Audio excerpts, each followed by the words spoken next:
6, que é da Seguridade Social do servidor. Bom, o artigo 183 diz que a União manterá plano de seguridade social para o servidor e para sua família. Não é só o servidor que se beneficia. No parágrafo 1º, surge uma pergunta, né? Será que, se o servidor for ocupante exclusivamente de cargo em comissão, será que ele tem direito aí a os benefícios da Previdência Social, do plano de Seguridade Social? Ele não tem direito. Ele não terá direito aos benefícios da Seguridade Social, com exceção aqui da assistência à saúde. Se ele for ocupante exclusivamente de cargo em comissão. Se ele tiver um cargo em comissão e um cargo efetivo, aí tem, ok? Será que o servidor afastado sem remuneração, servidor efetivo, né? Sem remuneração, tem direito ao plano de Seguridade Social? Ele não terá direito. Ele vai ter o seu vínculo suspenso, ok?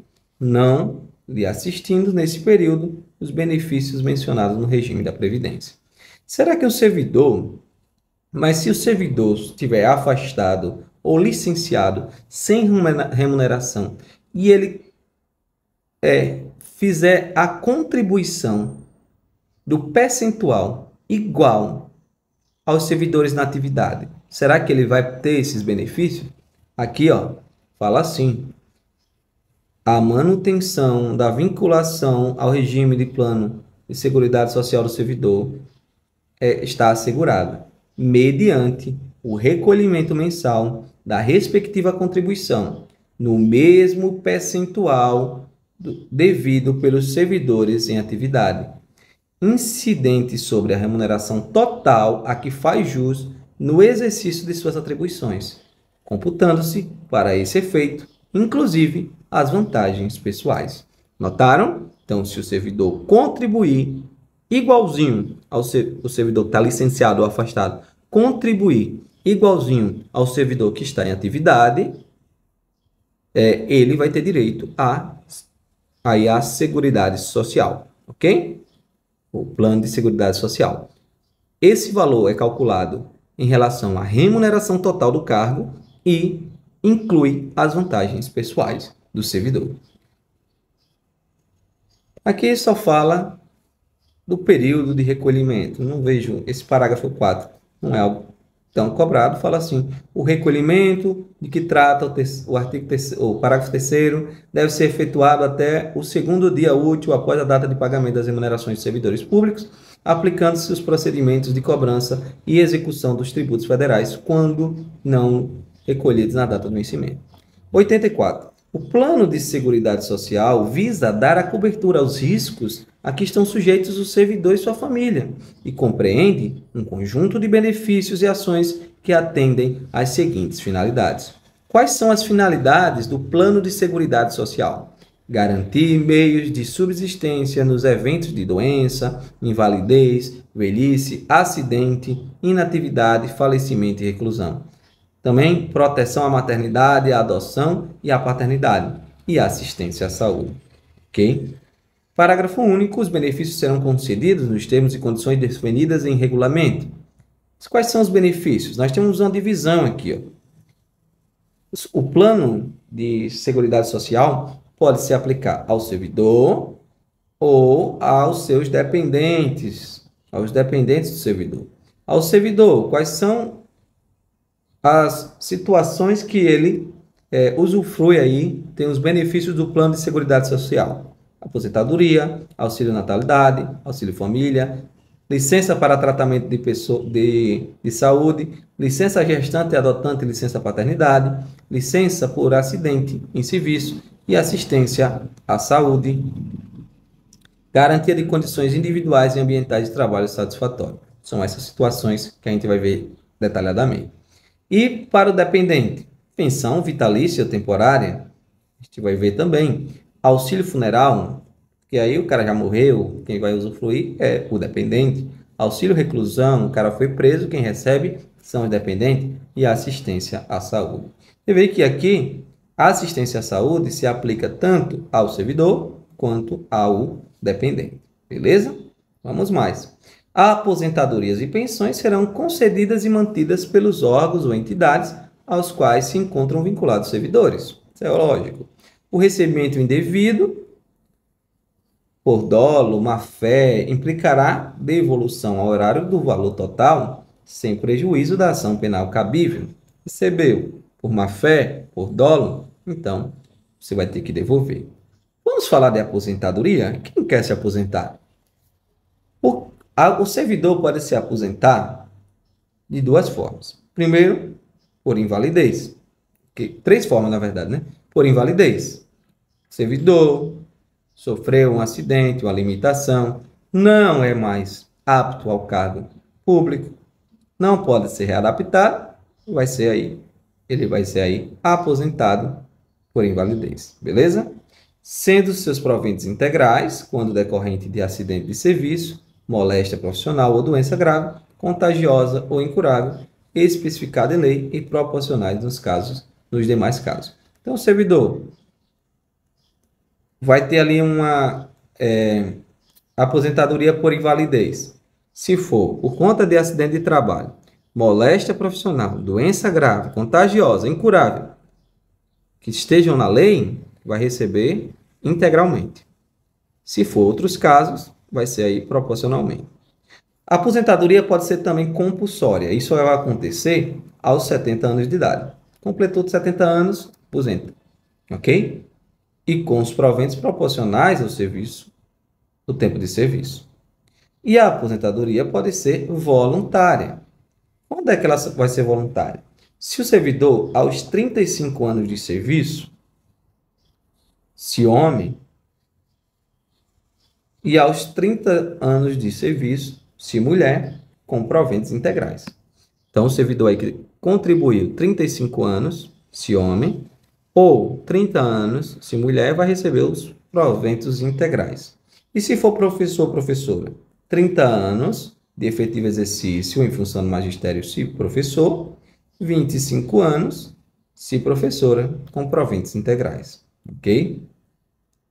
E aos 30 anos de serviço, se homem, e aos 25 anos, se mulher, com proventos proporcionais a esse tempo. Ok? Mesma quantidade dos professores, os servidores podem se aposentar voluntariamente, mas aí com proventos proporcionais ao tempo. E aos 65 anos de idade, se homem, e aos 60 anos, se mulher, com proventos proporcionais ao serviço, ao tempo de serviço. Essas são as situações aqui de aposentadoria. Quais são as doenças graves, contagiosas ou incuráveis que podem acarretar aqui a aposentadoria por invalidez permanente? A que se refere a tuberculose ativa, alienação mental, esclerose múltipla, neoplasia maligna, cegueira, posterior ao ingresso no serviço público, hanseníase, cardiopatia, doença de Parkinson, paralisia, incapacidade. Aí tem esses nomes aí, inclusive aqui a síndrome de imunossuficiência adquirida, que é a AIDS, ok? São doenças aí que podem levar à aposentadoria por invalidez permanente, ok? Que aí serão os valores, a remuneração integral, né? Remuneração integral. Muito bem, continuando aqui. Parágrafo 2. Nos casos do exercício de atividade considerada insalubre ou perigosa, a aposentadoria, bem como nas hipóteses previstas no artigo 171, a aposentadoria de que trata o inciso 3, observar o disposto na lei específica. Então, se tem um serviço insalubre, se tem um serviço aí que é perigoso, atividades perigosas, então vai ter uma lei específica sobre o cargo, né? Sobre aquele emprego. Na hipótese do inciso 1, o servidor será submetido à junta oficial, ou seja, no inciso 1 aqui, invalidez, né? Aposentadoria por invalidez, tem que passar pela junta oficial, que atestará a invalidez quando caracterizada a incapacidade para desempenho das funções ou a impossibilidade de se aplicar aqui o disposto no artigo 24, que fala da readaptação. Se o servidor não puder ser readaptado, aí ele terá que ser é aposentado por invalidez.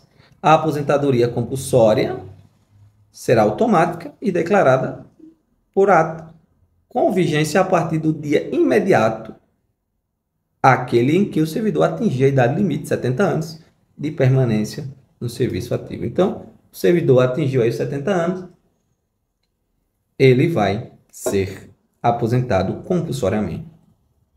A aposentadoria voluntária ou por invalidez vigorará a partir da data de publicação do respectivo ato.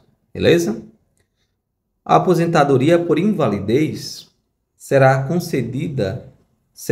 precedida de licença para tratamento da saúde por período não excedente a 24 meses. Então, antes de aposentar por invalidez, vai ter aí uma licença para tratamento da saúde, que não pode ser mais do que 24 meses, beleza? Expirado o período da licença e não estando em condições de reassumir o cargo ou de ser readaptado, o servidor será aposentado. O lapso de tempo entre o término da licença e a publicação do ato da aposentadoria será considerado como prorrogação da licença.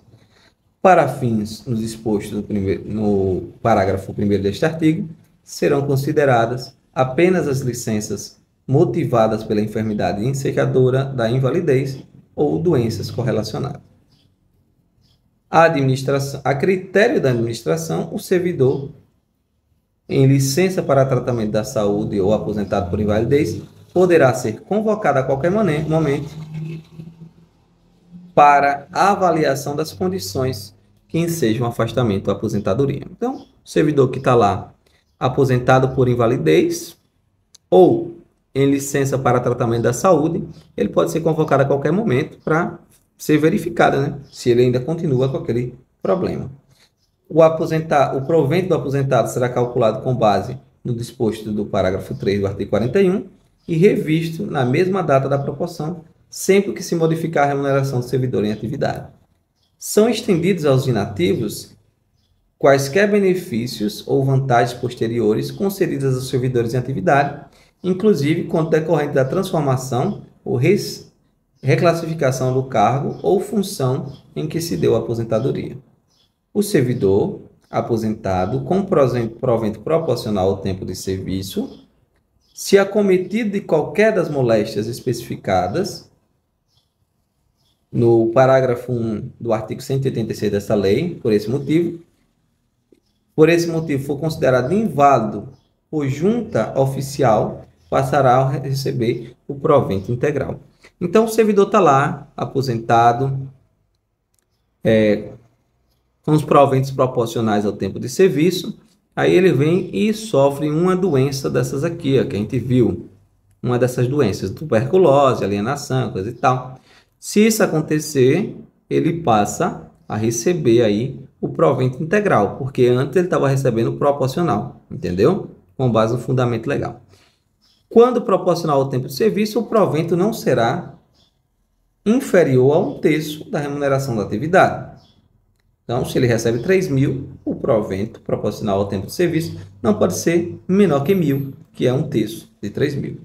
Ao servidor aposentado, será paga a gratificação natalina até o dia 20 do mês de dezembro, em valor equivalente ao respectivo provento deduzido o adiantamento recebido. Ao ex-combatente que tenha efetivamente participado de operações bélicas durante a Segunda Guerra Mundial, será concedida a aposentadoria com provento integral aos 25 anos de serviço efetivo. Tranquilo. Isso aqui foi sobre aposentadoria. Vamos falar sobre auxílio natalidade? O que é o auxílio natalidade? Ele é devido à servidora por motivo de nascimento de filho, em quantia equivalente ao menor vencimento do serviço público, inclusive no caso de nato morto. O menino nasce e depois morre, né? Aí. Na hipótese do parto múltiplo, o valor será acrescido de 50% por nascituro, ou seja, cada criança vai ser acrescida aí 50%. O auxílio será pago ao cônjuge ou companheiro servidor quando a parturiente não for servidora. Imagine que você é servidor, sua mulher está grávida e ela não é servidora, ela pode receber, você pode receber o auxílio natalidade? Pode, ok? Você pode. Vamos lá, salário família. O salário família é devido ao servidor, ativo ou inativo, pode ser também um aposentado, também inativo, por dependente econômico. Agora, o que é um dependente econômico? Considera-se dependente econômico para o efeito da percepção do salário família, o cônjuge, o companheiro e seus filhos, inclusive os enteados até 21 anos de idade, se estudante até 24 anos, se inválido de qualquer idade. Então, cônjuge ou companheiro e filhos, os enteados até 21 anos, e se for estudante, e filho também até 21 anos, viu, gente? Ó, cônjuge, companheira e os filhos, inclusive os enteados, até 21 anos, os filhos também. Se estudante, até 24 anos e se inválido a qualquer tempo, beleza? Se tiver alguém menor do que 21 anos, mediante autorização judicial, que vive na companhia e às expensas do servidor ou do inativo. Então, se tem alguém, um menor de 21 anos morando com você, tem que ter uma autorização judicial e aí você vai receber aí o auxílio ou salário família. A mãe e o pai sem economia própria também tem direito. Se a mãe ou o pai não tem economia própria, ele tem direito aí ao salário família. Não se configura dependência econômica quando o beneficiário do salário família perceber rendimento do trabalho ou de qualquer outra fonte, inclusive pensão, provento, aposentadoria, em valor igual ou superior ao salário família. Então, se o beneficiário, né, a pessoa que vai receber o salário família, sua mãe, seu pai, seu filho, ele tem um rendimento que seja superior ao salário família, então ele não é um dependente econômico, beleza? Então não vai receber. Quando o pai e a mãe forem servidores públicos e viverem em comum, o salário família será pago a um deles. Quando separados, será pago a um e outro, de acordo com a distribuição dos parentes. Então, se um filho ficou com um, outro filho ficou com outro, será pago um para outro. Ok? Mas é de acordo com a distribuição dos dependentes. Beleza? O pai e a mãe equiparam-se ao o padrasto, a madrasta. E na falta deles, os representantes legais dos incapazes. O salário família não está sujeito a qualquer tributo, nem servirá de base para qualquer contribuição, inclusive para a Previdência Social. O afastamento do cargo efetivo, sem remuneração, não acarretará a suspensão do pagamento do salário família. Então, se você foi afastado do seu cargo, pediu um afastamento aí do seu cargo sem remuneração, não quer dizer que o salário família lá do seu filho, seu parente, sua esposa, vai continuar sendo pago, beleza? Licença para tratamento da saúde. Vamos falar sobre ela agora. Essas licenças são bastante cobradas. Será concedida ao servidor licença para tratamento da saúde, a pedido ou de ofício, com base na perícia médica, sem prejuízo da remuneração a que fizer jus. Então, o servidor está doente, ele vai tratar ali de sua saúde, ok? Ele pode pedir uma licença ou a própria administração verificar a necessidade dessa licença e dá-la ao servidor, conceder ao servidor, ok? A licença de que trata o artigo 202, tratamento da saúde, desta lei será concedida com base na perícia oficial. Tem que ter uma perícia para conceder, porque ela é uma licença com remuneração, né? Sempre que necessário, claro, né? A inspeção médica será realizada na residência, se é do servidor, ou no estabelecimento hospitalar, onde o servidor estiver internado aí. Inexistindo médico no órgão ou entidade no local onde se encontra ou tem exercício em caráter permanente servidor, e não se configurando as hipóteses previstas nos artigos 330, será aceito atestado passado pelo médico particular. Então, se por acaso não tiver médico, pode ser aceito aí o atestado passado por médico particular, ok? Parágrafo 3. O atestado somente produzirá efeitos depois de recepcionado pela unidade de recursos humanos do órgão ou entidade. A licença que exceder 120 dias, no período de 12 meses, a contar o primeiro dia do afastamento, será concedida mediante a avaliação por junta médica oficial.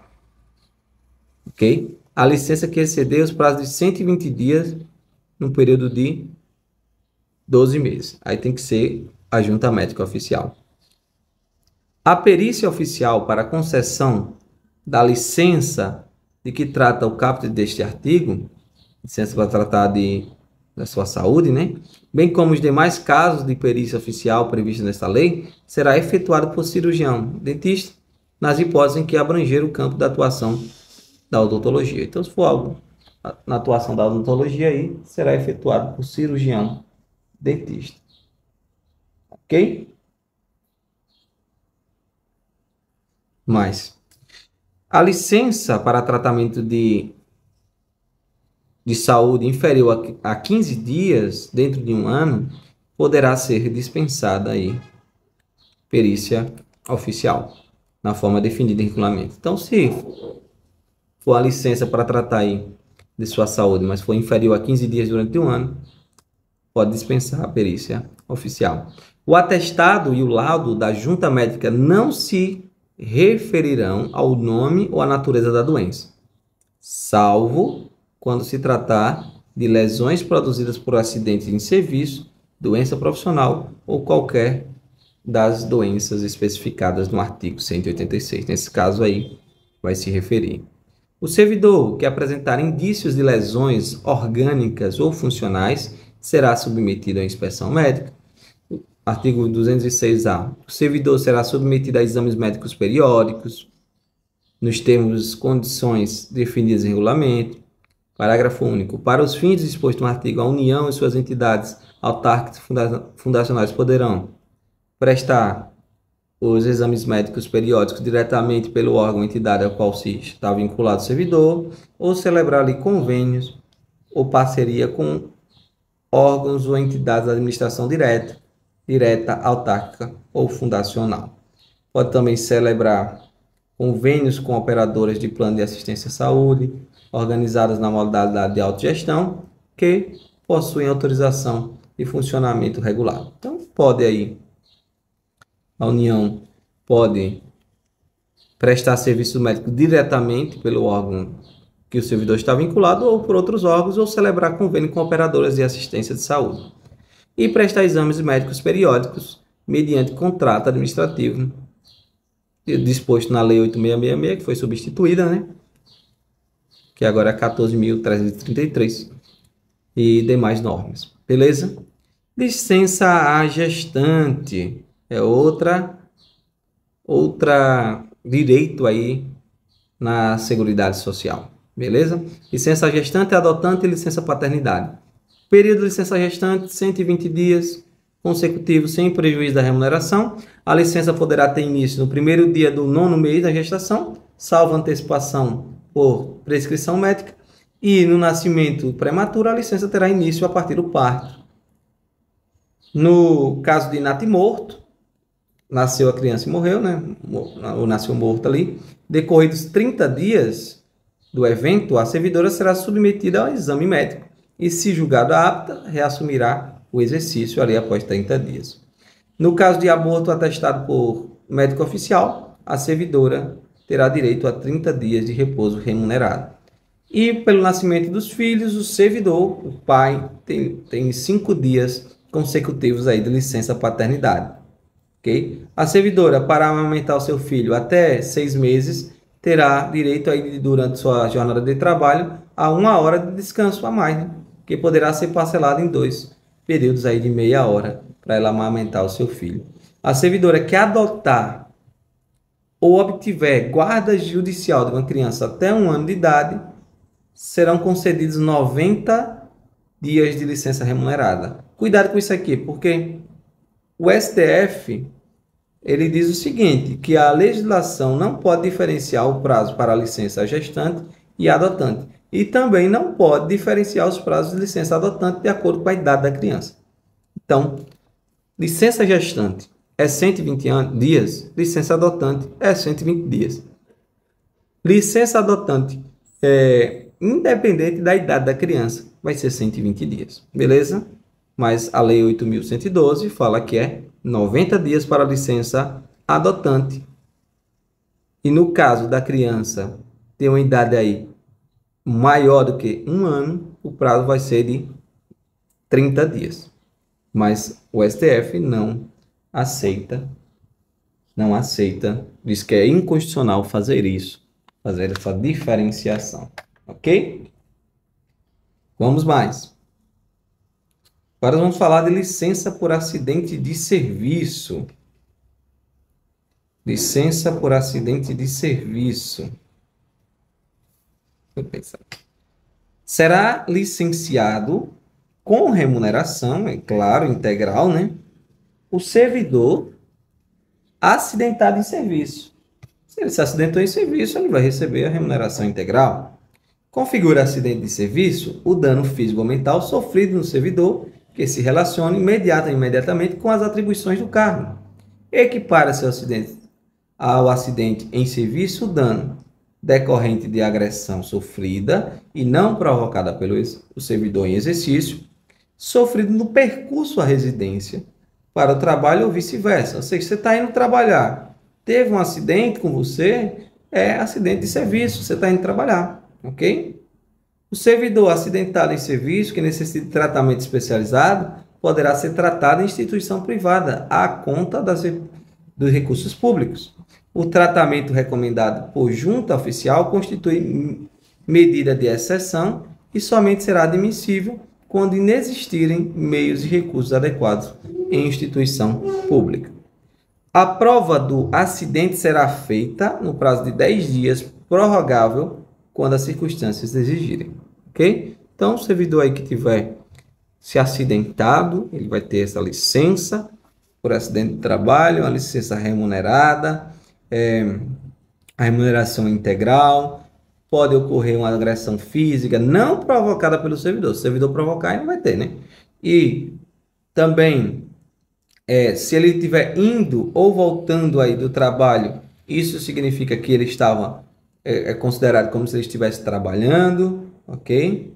E o servidor tem aí 10 dias após o acidente para provar, né, que sofreu esse acidente, e esses 10 dias é prorrogável aí por igual, ou por igual período não, né?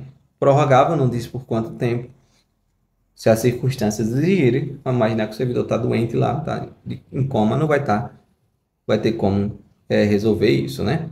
Vamos agora falar aqui da pensão. Pensão. A pensão vai ocorrer aqui, né, por morte do servidor. Nesse caso, os dependentes do servidor vão fazer jus aí à pensão, observados os limites estabelecidos no artigo 37, né, da Constituição, lá no inciso 19, ou no inciso 11. Ok? Quem são os beneficiários da pensão? O cônjuge, divorciado ou separado judicialmente de fato, com percepção alimentícia estabelecida judicialmente. Ou seja, o cônjuge foi divorciado ou separado judicialmente e ele recebe uma pensão alimentícia do outro cônjuge lá. Nesse caso, ele vai ter direito à pensão. O companheiro ou companheira que comprove união estável. O filho também tem direito. Quando for menor que 21 anos, for inválido ou tenha deficiência intelectual ou mental. A mãe e o pai também podem receber pensão, quando comprovem dependência econômica do servidor. E até o irmão, até faltou o cunhado, né? O irmão de qualquer condição que comprove dependência econômica do servidor e atenda um dos requisitos aqui do inciso 4, que é ter menos de 21 anos, ser inválido ou ter deficiência intelectual ou mental. Vamos aos detalhes agora. A concessão da pensão aos beneficiários que tratam o inciso 1 a 4 exclui os beneficiários referidos nos incisos 5 e 6. Como assim? Veja, se a pensão for concedida, não tem mais o inciso 1 porque foi revogado, tudo que foi revogado eu tirei, né? Ao cônjuge divorciado ou separado judicialmente, ao companheiro ou companheira, ao filho ou à mãe e ao pai, ao filho, cadê aqui? Ou ao filho, vamos voltar. Ao cônjuge divorciado ou separado, ao companheiro ou companheira, ou ao filho, se a pensão foi concedida a um desses três, então o 5 e o 6 não tem direito. Ou seja, a mãe que comprove dependência econômica não tem direito. E o irmão que comprove dependência econômica e que atenda lá os critérios do filho também não tem direito. Ok?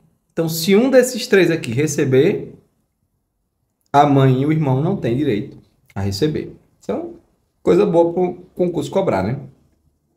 A concessão de pensão aos beneficiários que trata o inciso 5 exclui o beneficiário referido no inciso 6. Ou seja, se a mãe ou o pai que comprove dependência econômica receber, o irmão que comprove dependência econômica não vai receber. Ok? Um exclui o outro. O enteado e menor tutelado equipara-se ao filho mediante declaração do servidor e desde que comprovada a dependência econômica na forma estabelecida em regulamento. Então, o enteado pode receber? Pode. Ele é equiparado ao filho aí, mas tem que ter uma declaração do servidor e também tem que ter a dependência econômica. Ocorrendo a habilitação de vários titulares à pensão. Vamos dizer que o filho tem direito, o cônjuge divorciado tem direito, o companheiro tem direito. Nesse caso, como é que fica? O valor vai ser dividido em partes iguais entre os beneficiários, ok? A pensão por morte será devida ao conjunto dos dependentes do segurado que falecer, aposentado ou não, a contar da data. Veja, preste atenção. A pensão por morte será devida ao conjunto dos dependentes do servidor, do segurado, né, que falecer, aposentado ou não, a contar da data do óbito. Então, a pensão vai ser devida a contar da data do óbito se ela for requerida até 180 dias após o óbito. Para os filhos menores de 16 anos, ou para os filhos menores de 16 anos, ou em até 90 dias após os outros óbito para os demais casos. Olhe, preste atenção. Você é filho menor de 16 anos. A partir de quando você vai ter direito a receber a pensão? Se for requerida até 180 dias após o óbito, a partir do óbito. Ok? E nos demais casos, no caso da companheira, se for requerida até 90 dias após o óbito, a partir do óbito. Beleza? Agora, a partir da data do requerimento, quando não seguiu os prazos anteriores. Então, vamos dizer que o filho requereu a pensão após 181 dias da morte.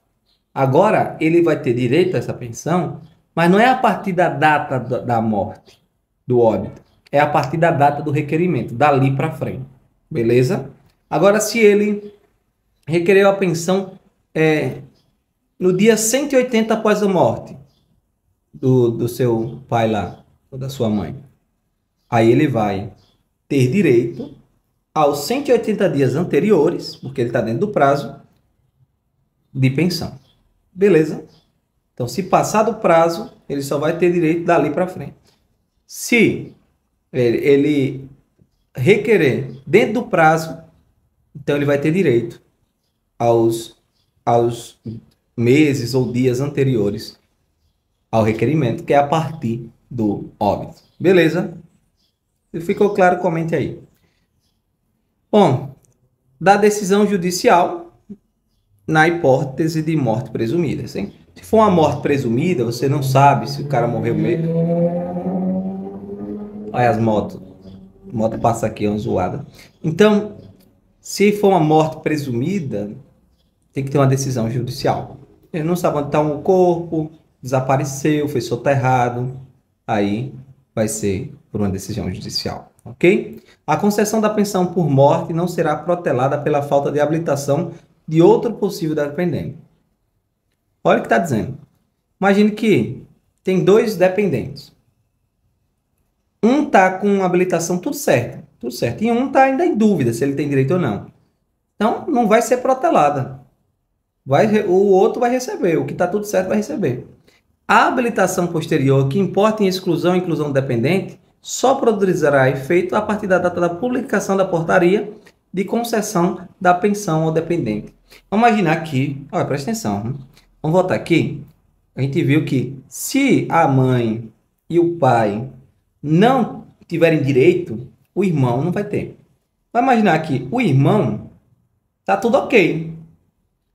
Ele já conseguiu comprovar que era dependente, coisa e tal.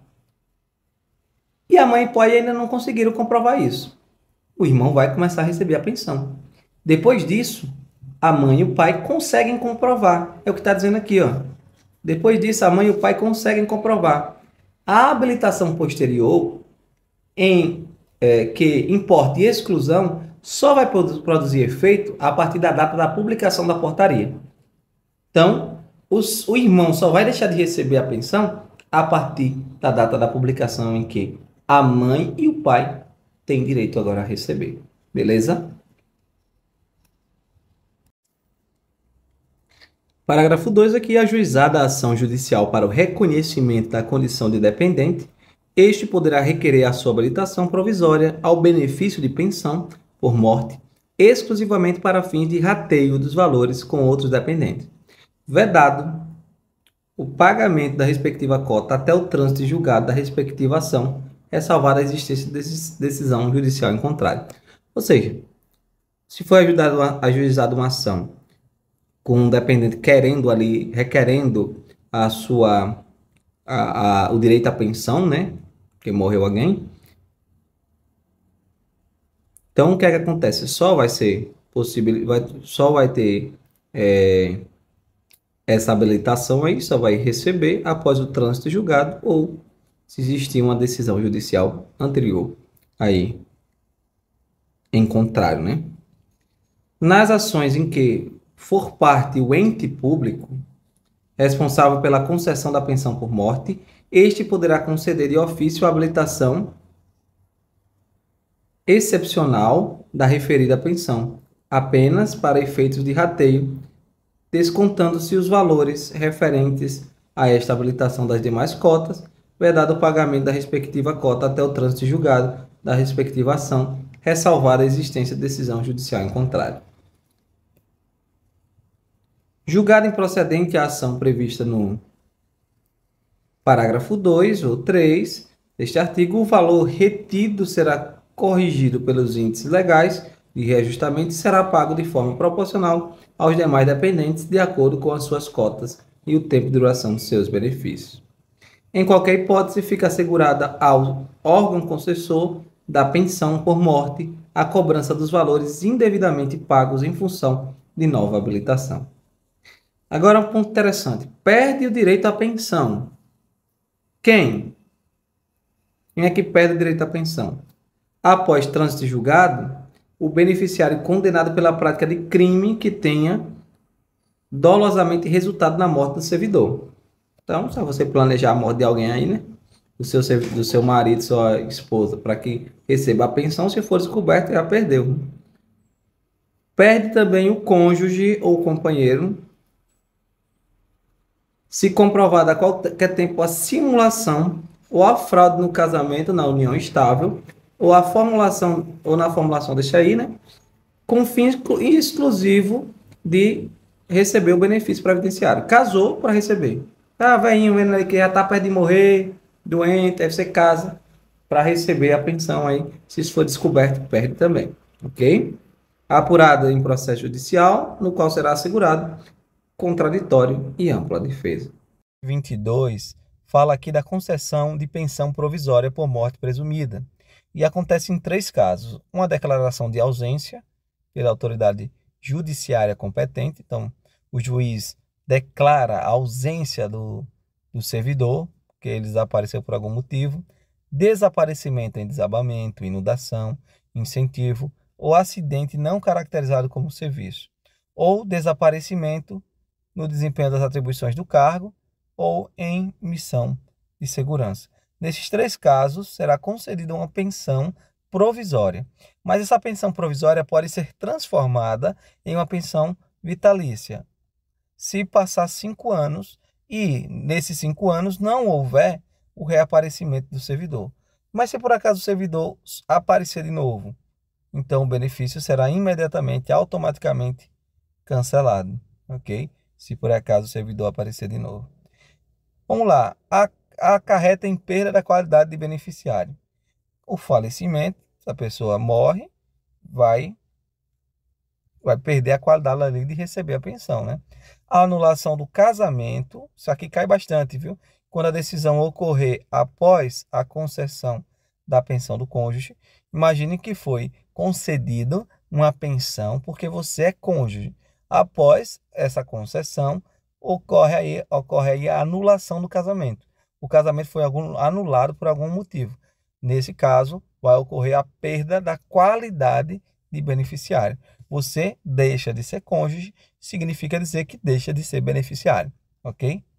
A cessação da invalidez, em se tratando do beneficiário inválido, ou o afastamento da deficiência, se tratando de beneficiário com deficiência, respeitados os períodos mínimos decorrentes da aplicação das alíneas A e B do inciso 7 do caput deste artigo. Lembra que, por exemplo, aqui, para um filho ser,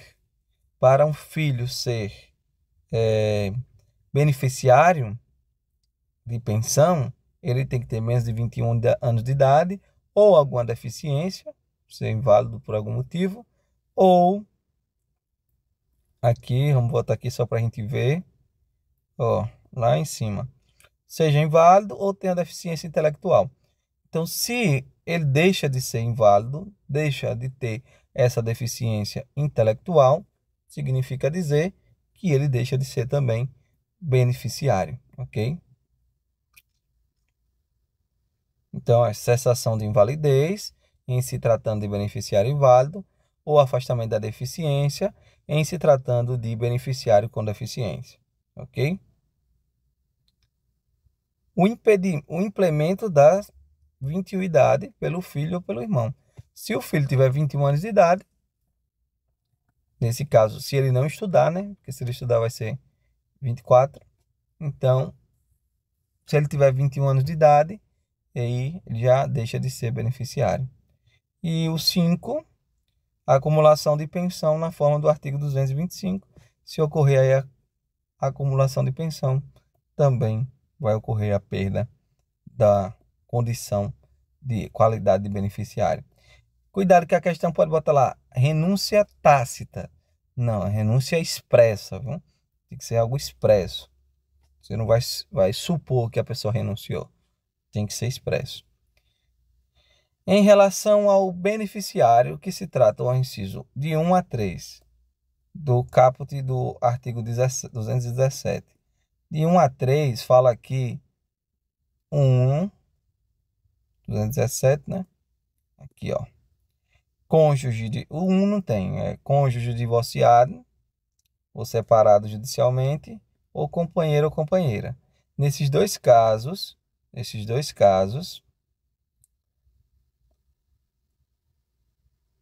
olha o que diz. O decurso de 4 meses, se o óbito ocorrer, ele vai receber aí, né? 4 meses, se o óbito ocorrer, sem que o servidor tenha vertido 18 contribuições mensais ou se o casamento ou união estável tiver sido iniciado em menos de 2 anos antes do óbito do servidor. Nesse caso, você vai receber só uma pensão de 4 meses, beleza?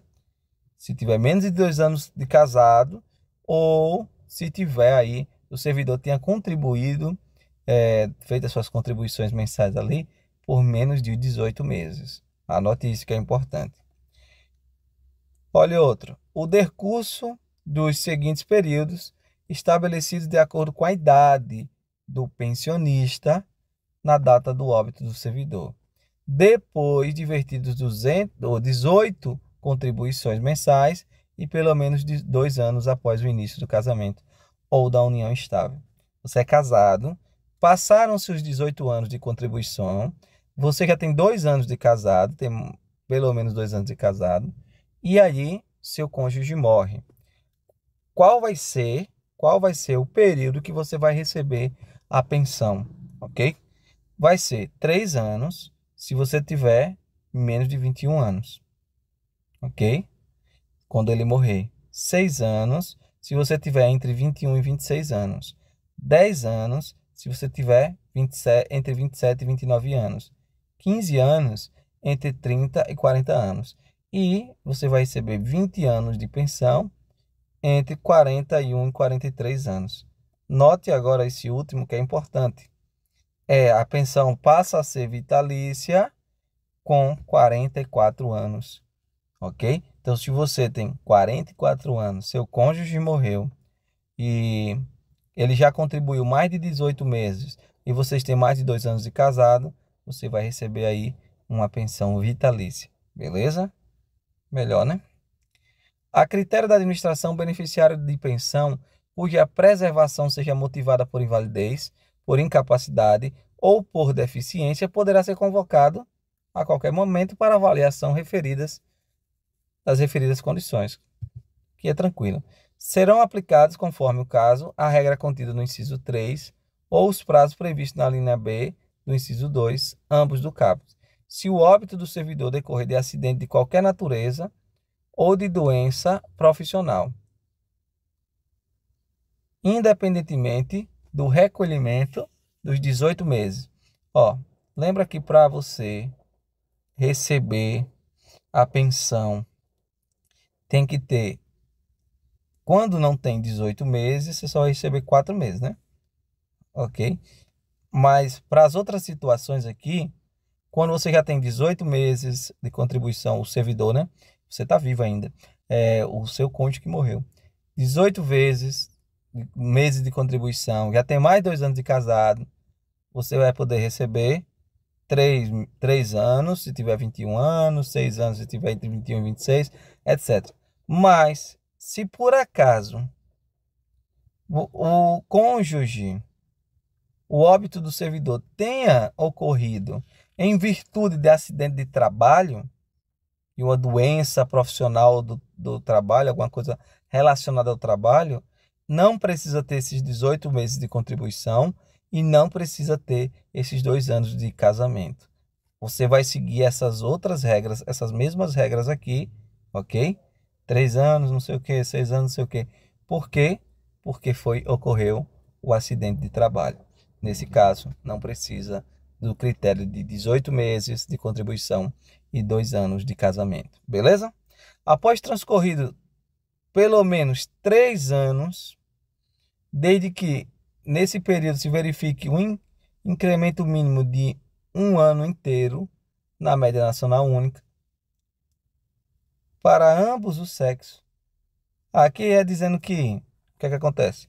Após transcurso de 3 anos, e desde que nesse período se verifique o incremento mínimo de 1 ano inteiro na média nacional única para ambos os cargos, correspondente à expectativa de sobrevida da população, poderão ser fixados em números inteiros novas idades. Então, novas idades podem ser fixadas depois de 3 anos aí, ok? O tempo de contribuição a regime próprio de previdência ou ao regime geral de previdência será considerado na contagem dos 18 meses de contribuição. Então, tempo de contribuição tanto do regime próprio de previdência quanto o regime geral serão aí considerados nessa contagem dos 18 meses. Na hipótese do servidor falecido estar, na data do seu falecimento, obrigado por determinação judicial a pagar alimentos temporários, a ex-cônjuge, ex-companheiro ou ex-companheira, a pensão por morte será dividida pelo prazo remanescente, será devida, né? Será devida pelo prazo remanescente na data do óbito. Ou seja, faltam aí X meses para o ex-cônjuge ou ex-companheiro pagar a pensão que já está predeterminada pela justiça para a ex-companheira ali. Esse período será o período da pensão que ela vai receber, ok? Pelo prazo remanescente na data. Então, o que sobra, o que falta? Ainda faltam 6 meses, ela vai receber por 6 meses. Falta 1 ano, vai receber por 1 ano. E assim sucessivamente. O beneficiário que não atender à convocação do que trata o parágrafo 1º deste artigo terá o benefício suspenso. Que o parágrafo 1º fala justamente de a administração convocar aquele que recebe a pensão por invalidez ou incapacidade, né? Então, senão ele vai perder ali a pensão. E o exercício de atividade remunerada, inclusive na condição de microempreendedor individual, não impede a concessão ou a manutenção da cota de pensão dependente com deficiência intelectual ou mental ou com deficiência grave. Então, não é porque a pessoa tem deficiência intelectual ou deficiência mental e recebe a pensão que ela não pode trabalhar. Ela pode sim trabalhar, ok? Não tem problema. No ato do requerimento de benefícios previdenciários, não será exigida a apresentação de termo de curatela de titular ou de beneficiário com deficiência, observados os procedimentos a serem estabelecidos em regulamento. Por morte ou perda de qualidade do beneficiário, a respectiva cota reverterá para os co-beneficiários. Ou seja, 2 pessoas recebem pensão do mesmo morto, uma das pessoas morreu ou perdeu a qualidade de beneficiário, o resto da cota vai ser destinada a outra pessoa que ainda está na qualidade de beneficiário. Artigo 224. As pensões serão automaticamente atualizadas na mesma data e na mesma proporção dos reajustes dos vencimentos dos servidores, aplicando-se o disposto no parágrafo único do artigo 189. E é salvado o direito de opção, é vedada a percepção cumulativa de pensão deixada por mais de um cônjuge, ou companheiro ou companheira, e de mais de 2 pensões. Ou seja, você não pode receber a pensão. Você casou com o A, casou, depois ele morreu, você recebe uma pensão. Você casou com B e ele morreu, você recebe a outra pensão. Não pode. 2 pensões de mortos diferentes não pode. Mas se A tinha 2 vínculos e ele deixou 2 pensões, você pode receber. Mas o máximo são 2 pensões. Okay? Não pode ser mais do que isso. Vamos falar agora de auxílio funeral. Continuando aqui na parte de Seguridade Social, temos aqui o auxílio funeral. O auxílio funeral é devido, claro, ao servidor, à família do servidor falecido, né? Na atividade ou também no aposentado, ok? Em valor equivalente a 1 mês de remuneração ou de provento. Então, não é só o servidor falecido, mas também o aposentado falecido, beleza? No caso de acumulação legal de cargos, o auxílio será pago somente em razão do cargo de maior remuneração. Você tem 2 cargos, por exemplo, o professor pode acumular, né? Então, vamos dizer que o professor tem 2 cargos lá, ele vai poder receber aí a remuneração de apenas 1. O auxílio será pago num prazo de 48 horas, por meio de procedimento sumaríssimo, à pessoa da família que houver custeado o funeral. Lembre-se que é um mês de remuneração ou de provento que a pessoa vai receber aí de auxílio funeral. Se o funeral for custeado por terceiro, este será indenizado, observado o disposto no artigo anterior. Em caso de falecimento do servidor, em serviço fora do local de trabalho, inclusive no exterior, as despesas de transporte correrão à conta dos recursos da União, da autarquia ou da fundação pública. Ok? Então aí temos as informações sobre o auxílio funeral. Auxílio reclusão. Vamos aqui para o artigo 229. A família do servidor ativo é devido ao auxílio reclusão em dois casos. Primeiro, de 2/3 da remuneração, quando o servidor foi afastado ali por motivo de prisão em flagrante ou preventiva, determinado pela autoridade competente enquanto perdurar a prisão. O segundo caso é quando é a metade da remuneração, né, durante o afastamento em virtude de condenação. Nesse caso, ele já foi condenado. A sentença já é definitiva, só que a pena não determina a perda de cargo público. Então, como ele não vai perder o cargo, a família vai receber aí metade da remuneração. No caso no primeiro caso, né, quando ele é afastado por motivo de prisão em flagrante ou preventiva, se ele for absolvido, se o servidor for absolvido, o servidor terá direito à integralização, quase não sai, da remuneração desde que absolvido. Então, o servidor foi absolvido, tudo que ele deixou de receber, ele vai receber, porque ele não tinha culpa, ele foi preso injustamente. O pagamento do auxílio reclusão cessará a partir do dia imediato àquele em que o servidor for solto, for posto em liberdade, inclusive a condicional.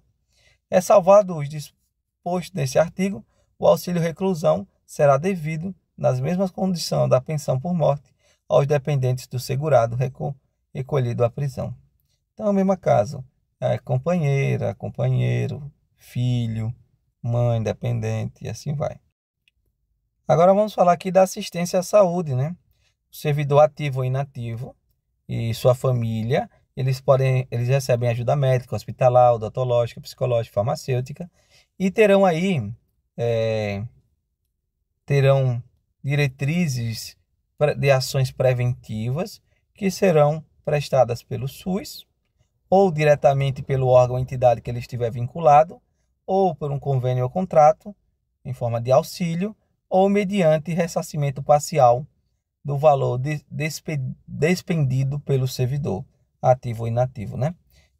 Aqui, no parágrafo 1º, as hipóteses previstas nesta lei em que seja exigida perícia, avaliação ou inspeção médica, na ausência de médico ou junta médico oficial para sua realização, o órgão ou entidade celebrará preferencialmente convênio com unidades de atendimento do Sistema Público de Saúde, entidades sem fim lucrativo e também do INSS aqui, Instituto Nacional de Seguro Social. Na impossibilidade devidamente justificada de aplicação do disposto no parágrafo anterior, o órgão ou entidade promoverá a contratação de prestação de serviço. Então, se não tiver uma empresa pública, ele vai contratar uma pessoa jurídica ali para executar e vai ter que comprovar ali os nomes das pessoas que vão fazer vão participar ali da junta médica, as especialidades, comprovar suas habilitações e etc. Para os fins do disposto no caput deste artigo, ficam a União e as suas entidades autárquicas fundacionais autorizadas a celebrar convênios exclusivamente para a prestação de serviço assistência saúde para os seus servidores ou empregados ativos, aposentados, pensionistas, bem como para seus respectivos grupos familiares definidos. Agora tem um ponto aqui interessante, que é o valor do ressarcimento. Quando o valor do ressarcimento fica limitado ao total despendido pelo servidor ou pensionista com o plano ou seguro privado de assistência à saúde, ok? Lembre que aqui fala que o servidor pode receber, né, receber o ressarcimento parcial do valor despedido, né, que ele gasta ali com o plano de saúde, mas o limite é o valor total, o limite é o valor total que ele gasta com o plano de saúde, beleza? Vou ver se tem alguma coisa aqui mais importante. Não.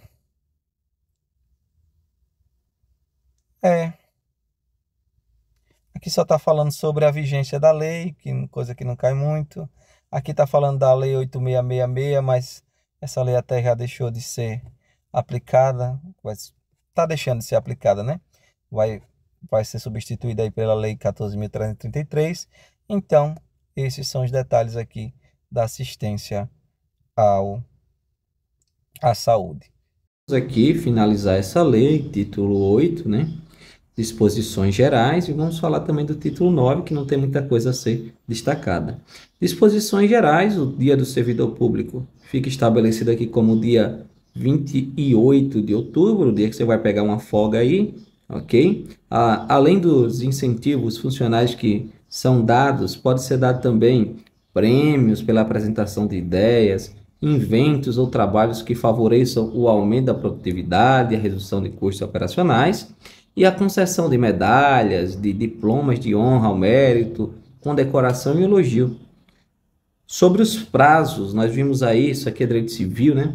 Os prazos estabelecidos em lei, nessa lei, né, serão contados excluindo-se o dia do começo do prazo e incluindo-se o dia do vencimento. Se o prazo é de 15 dias, o primeiro dia, vamos pensar assim, 15 dias, como o prazo para entrar em exercício, o primeiro dia não é contado e o último dia é contado, beleza? Se começa a correr no dia, vamos dizer, 20 dias, no dia 20 começa a correr. Então, o dia 20 ele não é contado, começa a contar o prazo a partir do dia 21, 22, 23. Aí, quando chega no último dia lá, vamos dizer que o último dia é o dia 5, né? De 20, dia 5 do outro mês. Aí esse dia aqui é contado. Aí o prazo termina nesse dia 5 aqui, beleza? E se o prazo terminar em um dia que não tem expediente, aí ele vai vencer no próximo dia que tiver expediente. Como fala aqui, fica prorrogado para o primeiro dia útil o prazo vencido em dia que não haja expediente, beleza? Então, isso aqui, um pouquinho de direito constitucional, aqui cai aqui. Por motivo de crença religiosa ou convicção filosófica, o servidor não poderá ser privado de quaisquer direitos, nem eximir-se de cumprir seus deveres, ok? Então, isso aqui é detalhe, né? O servidor público civil é assegurado nos termos da Constituição Federal o direito de livre associação sindical, entre outros direitos. Ser representado pelo sindicato, inclusive em substituição processual, de inamobilidade do dirigente sindical até um ano após o final do mandato. Então, se o cara é dirigente sindical do sindicato, ele não pode ser removido até um ano após o final do mandato, exceto se for a pedido dele mesmo, né? Ele pedindo, né?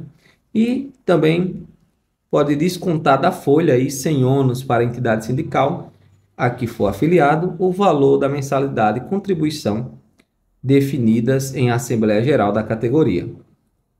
Consideram-se da família do servidor, além do cônjuge, dos filhos, quaisquer pessoas que estejam aí, que vivam aí às suas expensas e que constem no assentamento individual. O assentamento individual é aquele documento em que todas as informações do servidor estão lá. Equipara-se ao cônjuge aqui, ou ao companheiro. Equipara-se ao cônjuge, a companheira ou companheiro que comprove união estável com a entidade, como entidade familiar. E para fins desta lei, considera-se sede o município onde a repartição estiver instalada e onde o servidor tiver exercício. Aqui no título 9 não tem muitas informações, são informações transitórias. Então, aqui não tem muitas informações a serem abordadas, ok? E que não são cobradas, na verdade. Essas informações não são cobradas aí em concurso público, essas disposições transitórias. Então, aqui a gente encerra a Lei 8.112.